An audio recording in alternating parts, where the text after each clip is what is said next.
Okay, Val Buller, thank you so much for coming in and speaking to us this morning.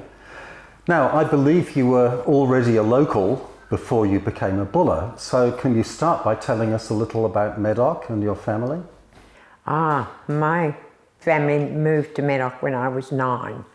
It had belonged to my grandparents actually before that, and they actually built the large part of Medoc. It had belonged to a Frenchman who also owned the pub in Waganya.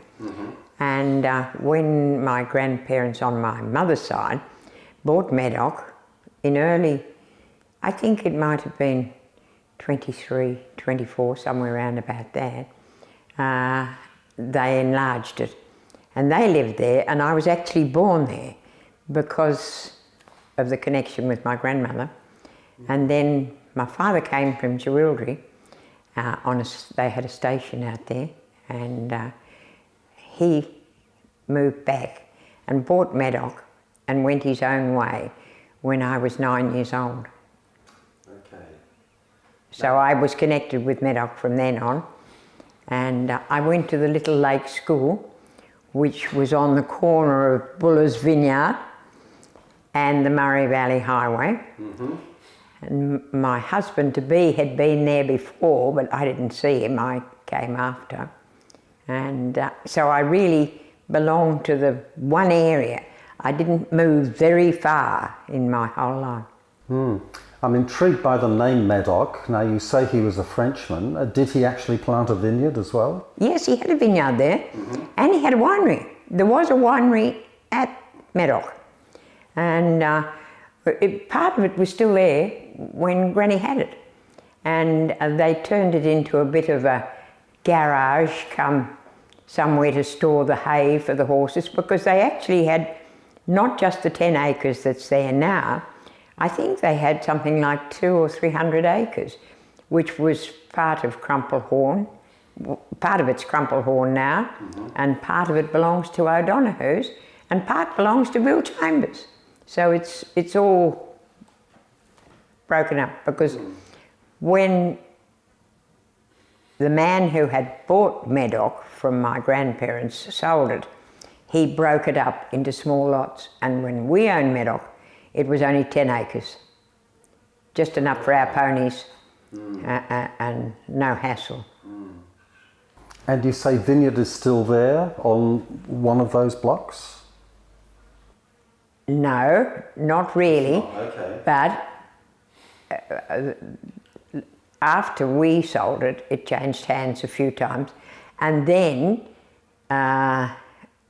we sold it to the Parkers, who actually, strangely, as history repeats itself, Mr. Parker owned the Empire pub, the same as the original Frenchman who built the original part of Medoc.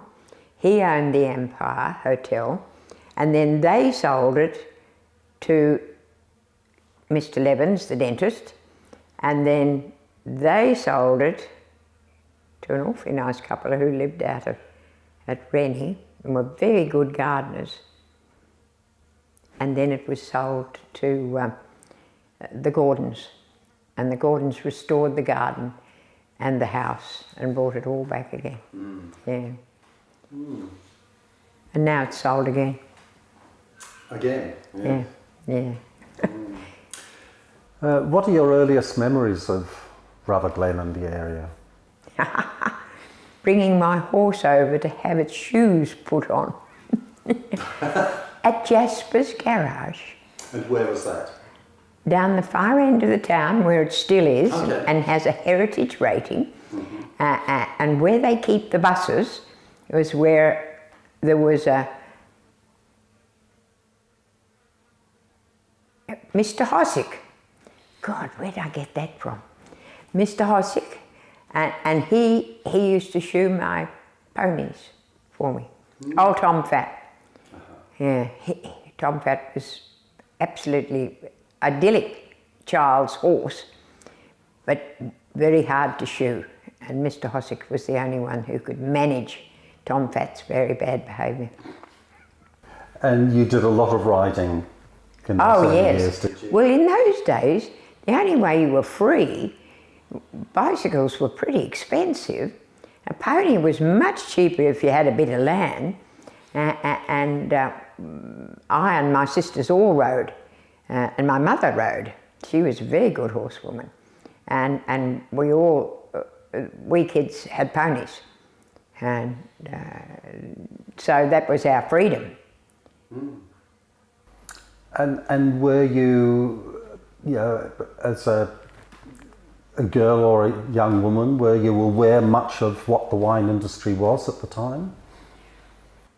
No, not at all, except that my mother was a Caldwell. Ah, okay. And I always knew about Caldwell's wines, that they'd had a vineyard in Corowa, and I actually stayed there when I was only 3 or 4. The winery in Corowa was still going in those days, and I think I probably stayed there when my mother had another baby. I was very young, and I just remember the smell of the winemaking, and staying with Mum's aunt and uncle, and seeing the vats of smelly, revolting stuff. And where was that winery? You say in Corowa? Yes, and it's the winery. The road is still called after if you go past the aerodrome, I'm old-fashioned, it's not an airport, and the first road off on the right-hand side is, the brain's gone numb, it's called after the winery.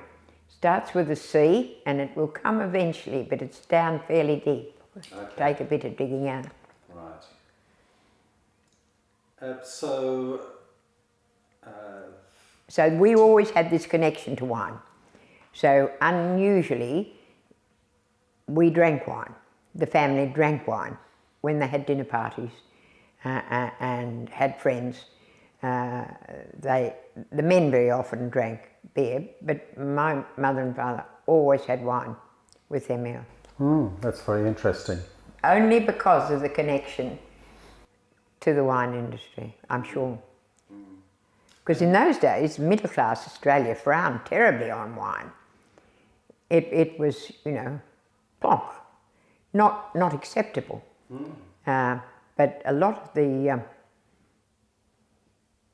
better households, is the way to put it, had French connections or training in wine and food, and they did serve wine with their meal. And so, well, clearly you were aware of a wine industry in Rutherglen. Did you get the impression that it was somewhere where people actually came to buy wine, or was it quite a struggle for the producers? I think it went all over my head. Did it? Okay. I think so. It was just one of those, those things. Can you remember, I mean, you've mentioned getting your horse shod.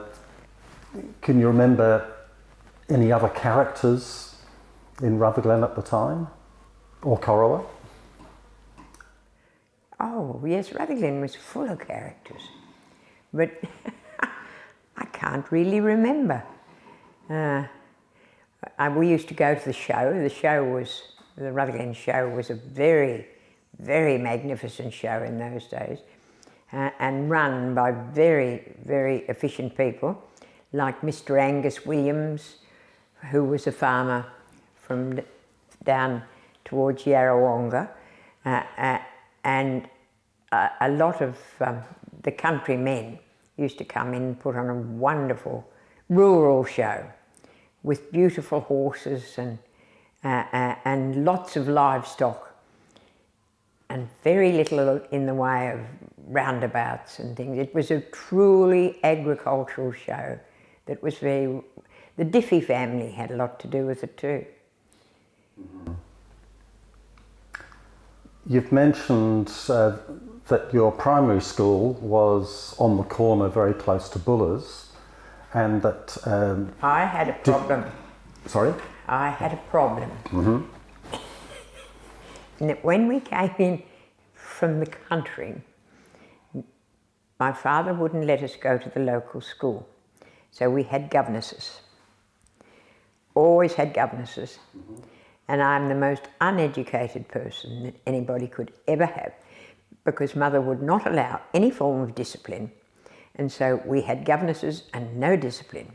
And then when the war came and everybody blew away, we had to have some form of education. So we were allowed to go to the lake school. And we had the most wonderful, wonderful teacher called Miss Igston, who went on actually to be in charge of the school in Rutherglen later on, and then to Yarrawonga, where she worked too. But she was a magnificent teacher, and she dragged me up to some form of standard before I went away to school. So I really only had a few years at school in the area. And so you say Dick had been a couple of years ahead of you. Yes, he was ahead of me. He was 4 years older. Okay. And he went there till he went into the high school in Rutherglen for a year before he went to Scotch in Melbourne. Scotch College, yeah. So how did you meet later? I'd seen him for years. His father used to live just above where we lived at Meadow, and I thought he looked rather nice. And I was coming back from race week in Melbourne, having had a very social time, and I was very broke.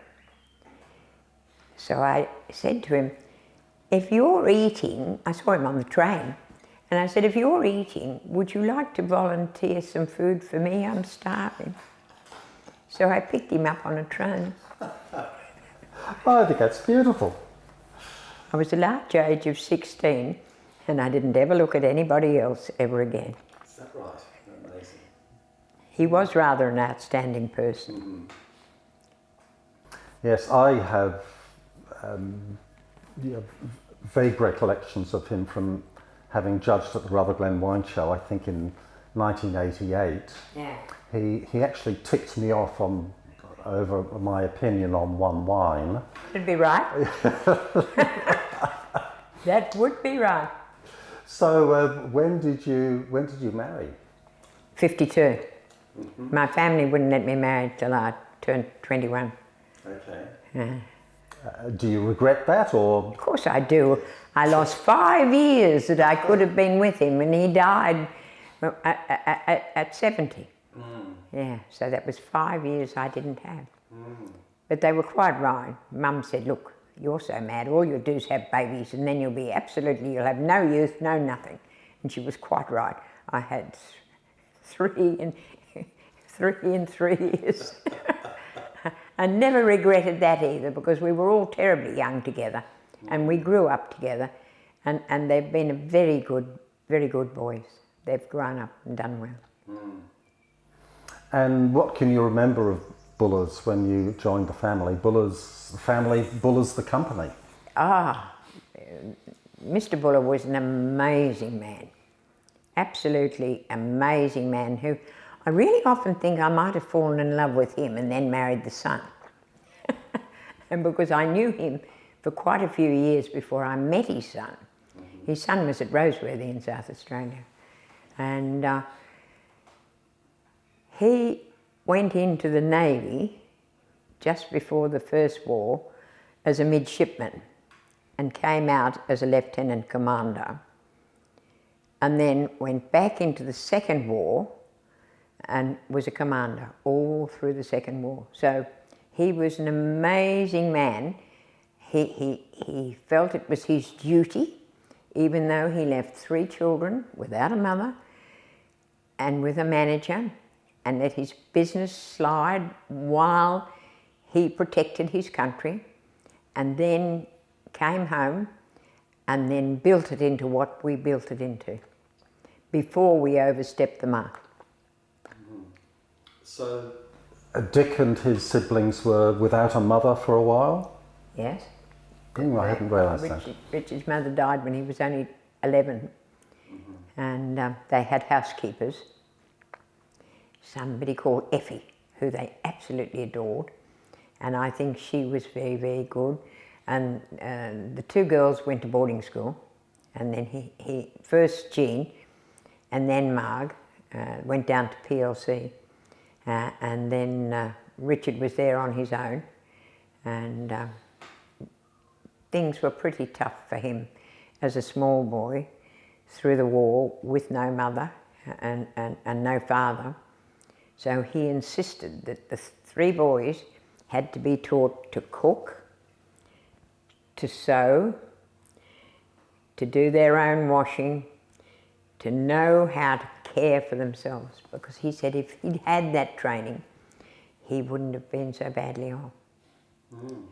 So my three sons, well actually I'm not too certain about the youngest, he used to dig his toes in a bit, but the others were absolute dream husbands when I handed them over. They taught their wives to cook. And how about Buller's, the company? Well, we grew and we grew and we grew. Because my father-in-law started Swan Hill, which we referred to as Beverford, in 48. And then he moved up there when we were married. Well, he did actually move before we were married. He moved in 50, and they put their first wine through in 50. 49, 50. Brain's not working. It's one or the other. And he ran the winery up there with help, with different young men that he had from Roseworthy. And the wine industry had started to alter then. When I was first married, you made Tokay, sweet sherry, dry sherry, medium sherry, muscat, that's that. And you made a tiny little bit of table wine. But by the time the 50s came along, we had all these new Australians that were coming to Australia in big numbers. They'd started in 47, 48, and they were looking for table wine. And so the demand for table wine had started. And we started Swan Hill because so many people were bringing the irrigated grapes from Swan Hill to Rutherglen and processing them. And my father-in-law's very wise thought was, why carry a skin and pips that you don't have to? So the wine was made in Swan Hill, stabilised, and then transferred to Rutherglen for bringing up to snuff. And it was stored, it was cleaned and stored in Beverford. And then it could be brought to Rutherglen to finish off.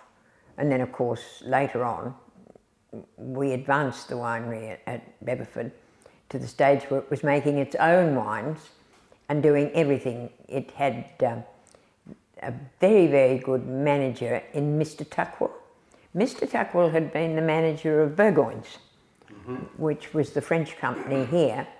And when it closed, he didn't have, he came to us. And was a very, very successful winemaker. Made some beautiful fortifieds and table wines. We won quite a few awards with wines that he made. I'm intrigued by the fact that the move towards table wines was driven by new arrivals to the country. Wasn't our food. Didn't we stop eating boiled mutton, baked mutton? And we suddenly smelt garlic for the first time. We were appalled. You're probably too young to remember, but we didn't eat onions, we didn't eat garlic, we didn't eat any flavouring of any sort. We were as dull. We were Anglo-Saxons, dull, dull, dull. And then along in 46, 47, 48, in came what we originally called bolts, and then were changed to New Australians. And they did make such a difference. We ate more interesting foods, we saw more interesting way of life. They did ultras. And there were lots of them. And did they come to your cellar door to buy wine? Yes. And we had them as pickers. When they first came in, the poor things had to go somewhere for 2 years of anybody's choosing. And I was just married, in fact, well, actually, even before I was married, I was staying there at vintage time. And we had a group of 12 pickers in a tent with a Polish cook in a little cottage, and a husband and child. And that Polish cook and her husband and child stayed with us for life. They first worked at Rutherglen, and when they were supposed to go back to the camp, they were allowed to stay, and they in the little cottage, and they worked for us. And then they moved to Swan Hill and worked for Swan Hill. But we had tailors, doctors, we had everything you could imagine, but not anything that had ever picked a grape. And I can remember Richard tearing his hair out, wondering how the grapes would ever come off, but there was no other labour, and they came off eventually. That's wonderful.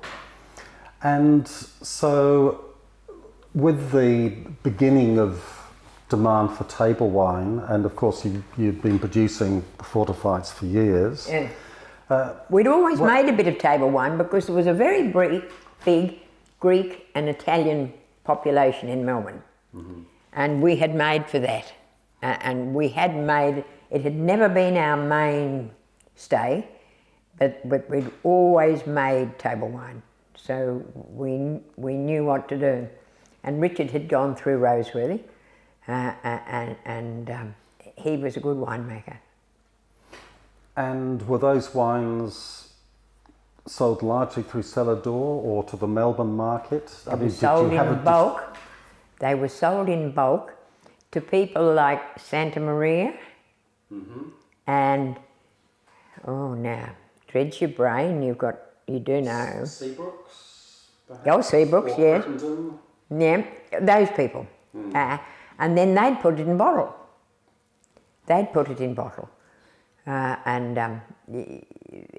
This was before stainless steel. And you can't believe a wine industry with no stainless steel, can you? No, it's hard.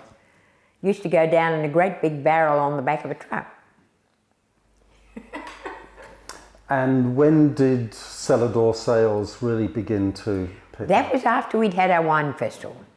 Now, we had the first Rutherglen Wine Festival, and I can't tell you, it's 76, I think. Do you know? No, I don't. But it's either 76 or 77. And we had two in a row, and I think it is 76. And we didn't expect anybody. And I can remember, we didn't have wine in bottles. Now, can you imagine not any bottles? It was in gallons and flagons. So we filled up a dozen of this and 2 dozen of that, and we put it round the winery under the cask. And then we had a tasting table in the front of the winery. No tasting area, no nothing. And then somebody'd say, I'd like a flagon of that. So off I'd trot down, and Richard would keep on doing the pouring. And at 5 o'clock the first night, a man said he'd have 2 gallons of port. So I was coming back with the 2 gallons of port, and he said, love, I'm not asking you out tonight, you're done. And I was exhausted. I'd been carrying these gallons all day, and so had Richard. I'm not asking you out tonight, love, you're done. And it was an absolute lesson. We didn't expect so many people to be so interested. So that year, we built the big tasting area that we have now at Calliope, and we stored all the wine on shelves and things we could. And we went into bottles, believe it or not, we had bottles. Amazing. Yeah, that's amazing. Yeah. You mentioned calliope. Now, was this from your husband or from My his father-in-law, father? he called it calliope because if you know the ballad of the calliope, it's the lull after the storm, and he came back from the war and he drew calliope as a soldier settlers block.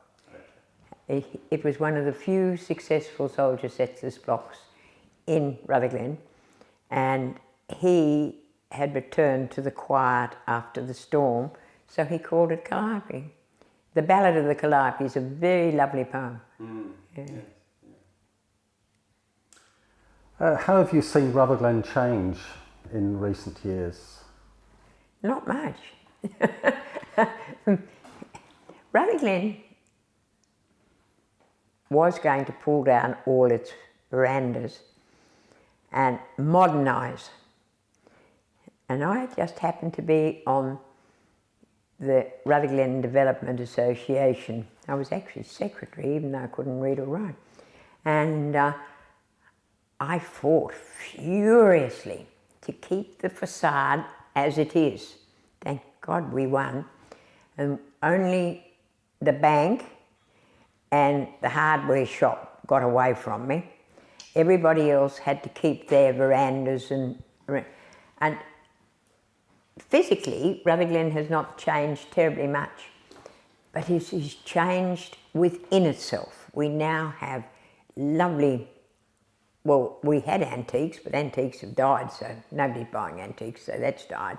But we've got nice craft shops, shops with interesting things for people, beautiful shops with handbags and shoes. That's absolutely outstanding. And food.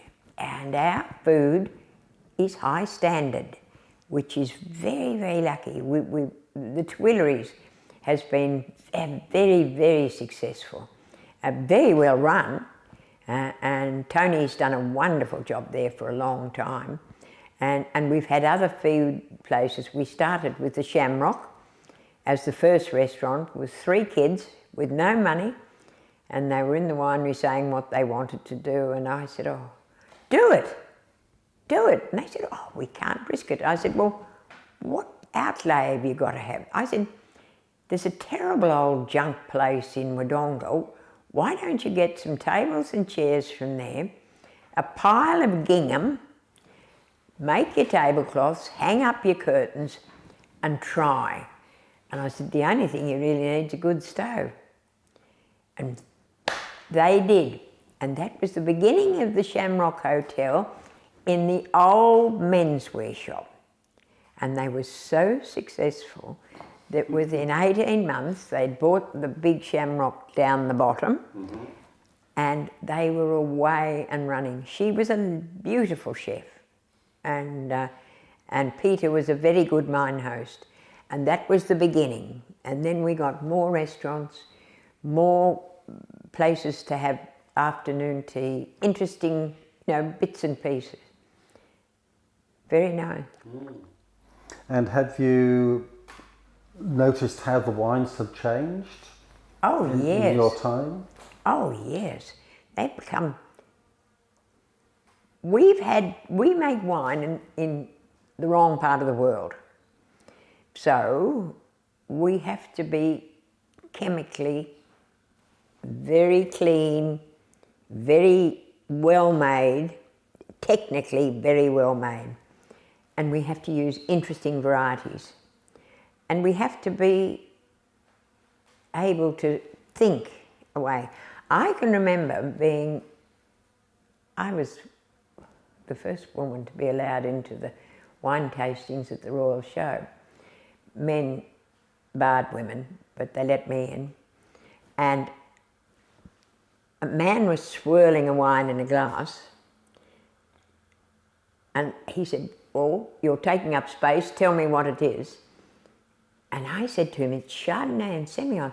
I said, it's funny, it's been put into New Oak. Oh. Well, I hate to say who he is because it's not fair, but I was quite right and he was quite wrong. And that was Tyrrell's. And they did that in 73, I think it was. Now that was the first wooded white wine that came on the market. It won every top gold medal and trophy in every show it was put in. And it was just that innovative, adding the the new oak.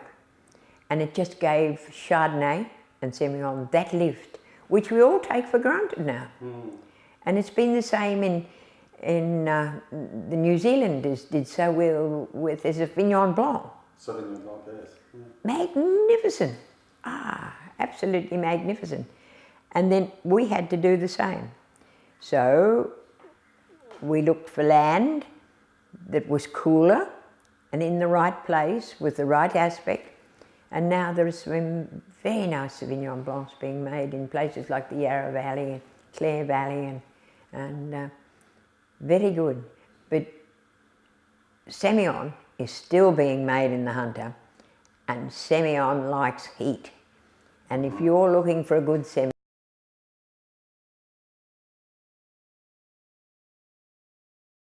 And the fortifieds, have you noticed that obviously they've died. sales of sherry have died, but muscat is, good muscat is still thriving. How long since you've had a muscat after dinner?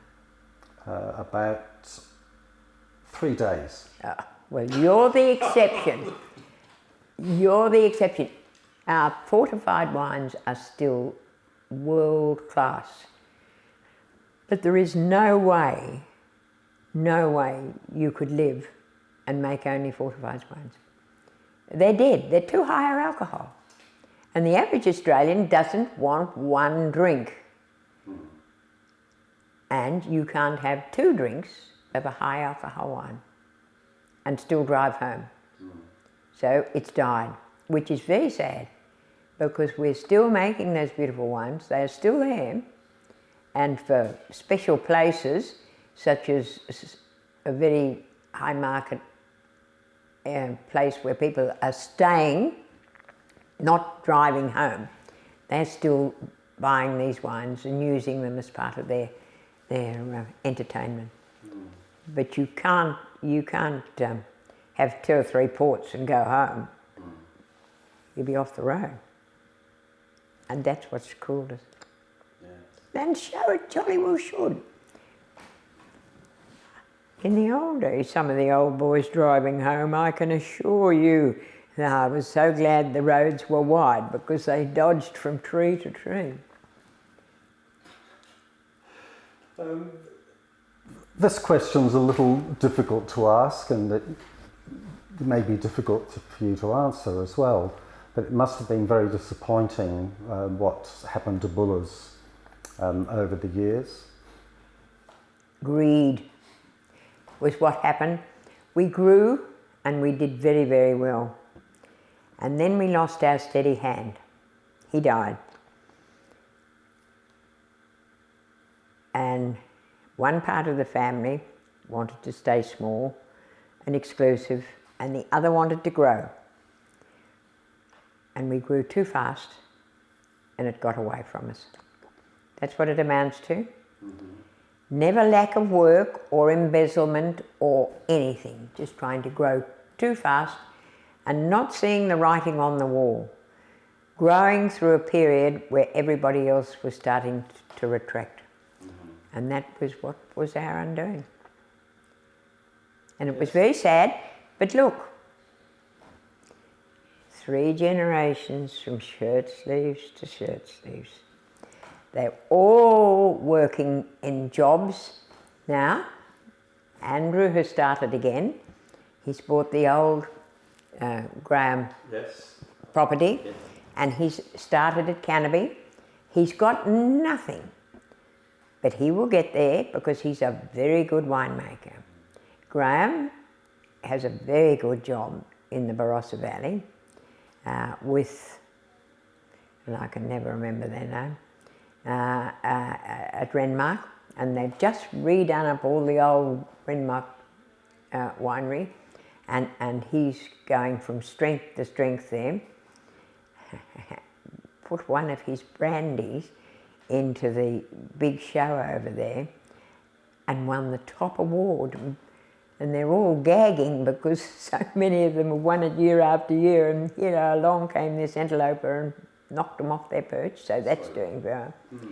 And Richard is doing export for Bullers, and he had been doing export for us, and he's doing very, very well with his export for Judd.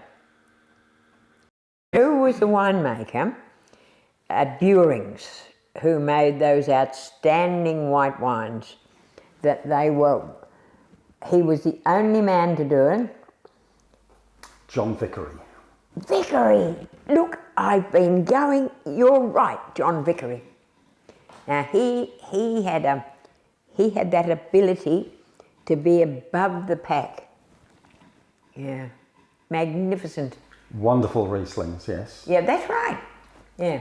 And he's releasing a small amount of wine under his name now. So I believe, yes. Made by Philip Lehman, who is Peter Lehman's grandson. Yes, I know him. And anyway, so it's good to see Vickery Rieslings. I think he might have gone to Roseworthy with Andy. How old's Philip? Yes, quite possible. Yes, that'd be about the right time. Yeah, I think so. I think he's been over to stay with us. Yeah. Yeah. Yes, so what are your, if you like, your hopes for Rutherglen in the future? Well, actually, I'd like to know that I think I'm very relieved that Morris's is staying in Morris's hands, because I know they will keep up the quality of wine that they have always had. But it worries me that Rutherglen will change its image and stop being Rutherglen in style. It will try and emulate other lighter wines. And that's not what the public want. But it's quicker and easier to get those wines to market, and you'll make more money out of them. So that's what will happen.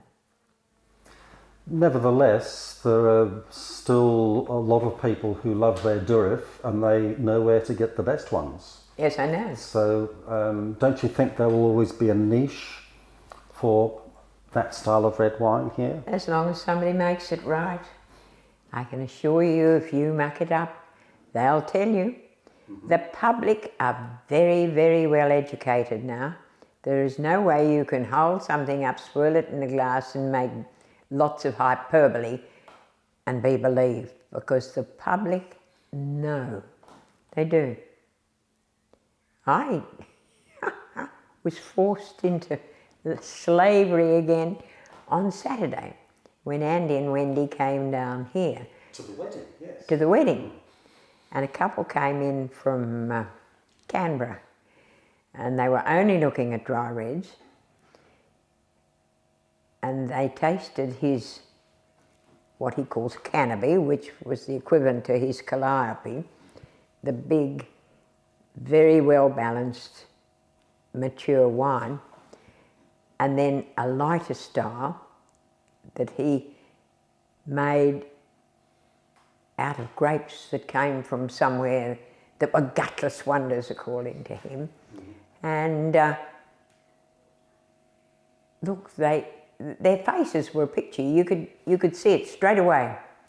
Ah, and I said, yes, but that's sold as clean skins by the half dozen. There is a difference. Ah, well, that's all right, yeah. But they knew, and they said they knew nothing about wine, they knew what they liked. But they are educated, and they bought the half dozen because they said, oh, that'll do for everyday drinking. It's nice, but it's not a world beater. But they bought the good one too. So you are still part of the wine industry? Oh, yes. I'm afraid so, yeah. Well, long... I can't say I understand these newfangled things that you put your card in and what have you. And I always just pray that I've got a nice customer who will sort me out. Well, long may you be part of it as well. Thank you very much for joining me this morning. Thank you for having me. Thank you. And I can remember him going up a hill on the way, you know, driving along, and he suddenly said, "Now look, dear, don't be disappointed. We're not going to win any gold medals." I said, "Why not?" He said, "It's all very well to judge, but it's another thing to know how to put your own wines together to get them to the standard that will win medals." And I said, "Well, if we win a medal, you're going to take me out for a mud crab feed." "Oh," he said, "yes, if we get a gold medal, I'll take you out." He thought he was terribly safe. And I just remembered that was the show, and that was the first time I went, because you see, they didn't accept women. Women were not, and when we got to where in the morning, Don McWilliams, I heard him say to Richard, "You've got Val here." And he said, "Well, she's my sales manager and she does a damn good job." And he said, "Yes, she does, doesn't she?" And I was his sales manager. I was on the road, I controlled all the bottling, I did all that work and in the winery, and left him free to run the two wineries. You see, it was a big job.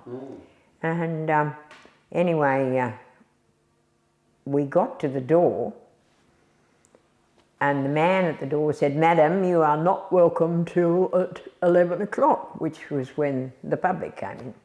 And with that, I whoop up in the air, and I was standing there like this, like women do. And Don McWilliam had picked me up by the elbows and he put me in the door. And then you know how big Don was, huge. Yes, yes. He stood there and looked over my head and said, "I've put her in. It'll be a better man than you if you put her out." And it was Doug Seabrook who stuck me up over the white wine of Tyrrell's. And I got a 2-page apology that he sent me when it was written up in the, not decanter, what's the other thing that everything's written up in? And used to be written up in, the wines from the shows. And it was how unusual it was that they had used new oak and what they'd done and blah, blah, blah, blah, blah. And I cut it out and I said, "Some women do have palates. Well, and some men are a bit doubtful." And he'd been senior judge. So I was as cross as two sticks, and I got this 2-page apology for, because he didn't think it was new oak. He said so. Very